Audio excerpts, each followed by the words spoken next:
I have been fighting for more than a decade to get to the bottom of one of the great mysteries of British life, of how it came to pass that a criminal organisation gang boss, guilty of complicity in murder, in mayhem, in extortion, money laundering and sundry crimes of grand larceny, can possibly have been awarded British citizenship in an era when we're told terrorism is the first order of priority on the government's business.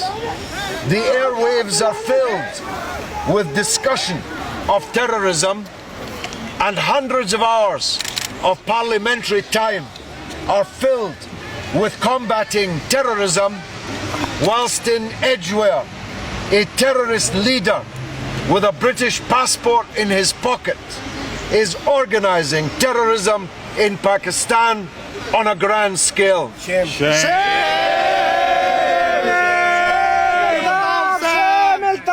And as Asif knows, I'm not big on conspiracy theories.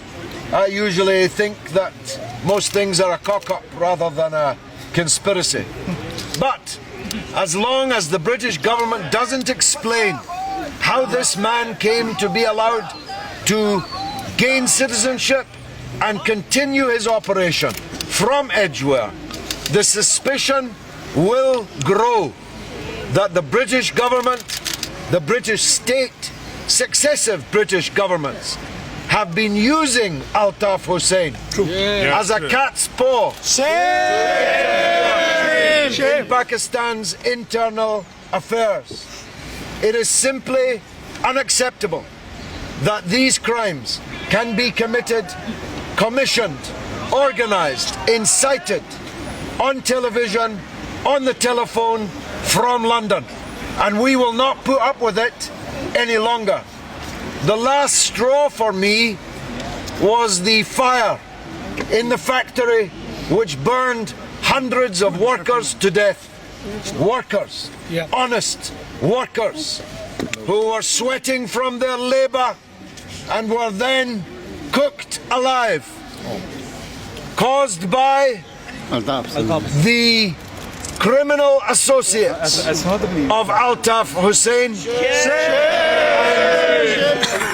which may or may not have been actively commissioned from here, but come from exactly the murder incorporated that Altaf Hussain is running from London.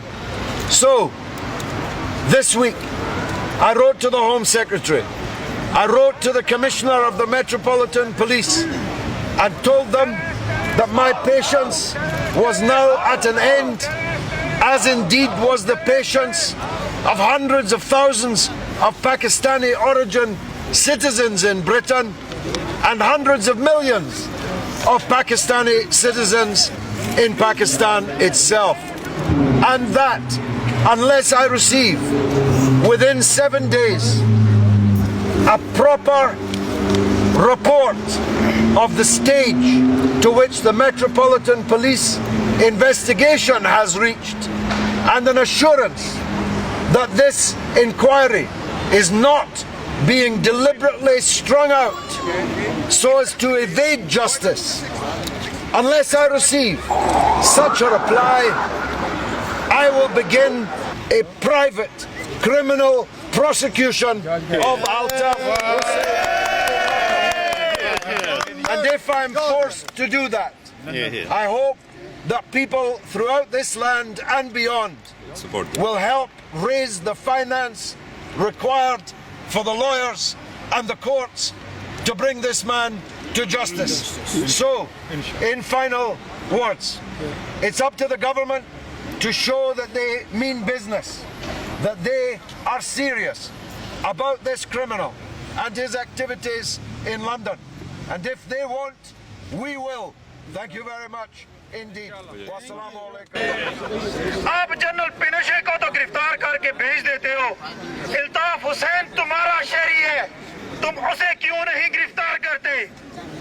यहाँ किसी के पास 5,000 pound